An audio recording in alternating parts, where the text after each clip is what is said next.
Sementara itu di Jawa Tengah lonjakan kasus positif COVID-19 juga terjadi di berbagai daerah. Namun jumlah kasus tertinggi masih berada di Kudus. Gubernur Jawa Tengah meminta kepala daerah untuk melakukan tes whole genome sequencing ke penderita COVID untuk mendeteksi varian baru corona asal India yang memiliki tingkat penularan lebih cepat.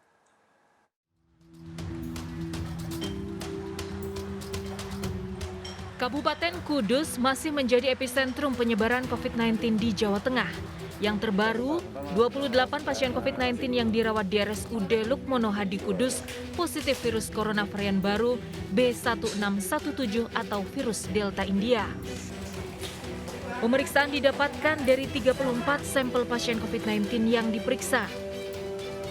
Berdasarkan data Pemkab Kudus, kasus COVID-19 di Kabupaten Kudus saat ini mencapai 1.063 kasus. Pasien meninggal 808 orang, sementara 1.100 orang menjalani isolasi. Lonjakan kasus COVID di Kudus juga membuat ketersediaan ruang isolasi dan ICU pasien COVID-19 nyaris penuh. Hingga tanggal 13 Juni, dari 7 rumah sakit rujukan COVID-19 di Kudus, keterisian ruang isolasi sangat mengkhawatirkan. 3 rumah sakit masing-masing terisi 100%, 3 rumah sakit lainnya terisi di atas 90%, sementara hanya 1 rumah sakit terisi 75%. Sementara tingkat keterisian ruang ICU di Kudus mencapai 85%.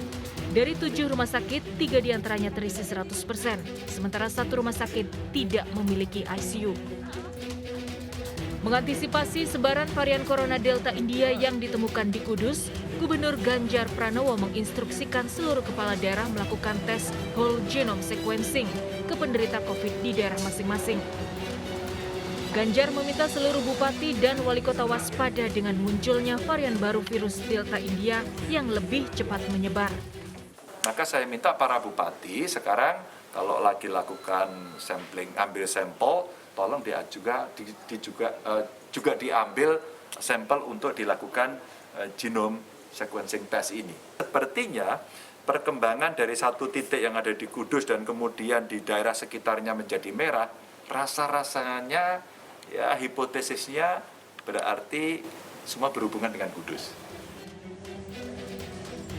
Selain di Kudus, 10 kabupaten di Jawa Tengah kini dalam status zona merah COVID-19, yaitu Kabupaten Brebes, Tegal, Demak, Grobogan, Pati, Jepara, dan Sragen. Juga Kabupaten Semarang, Wonogiri, dan Karanganyar. Pemprov Jawa Tengah telah menginstruksikan seluruh rumah sakit baik milik pemerintah maupun swasta untuk menangani kasus COVID-19. Dari Kudus dan Semarang, Jawa Tengah, Tim Liputan iNews melaporkan.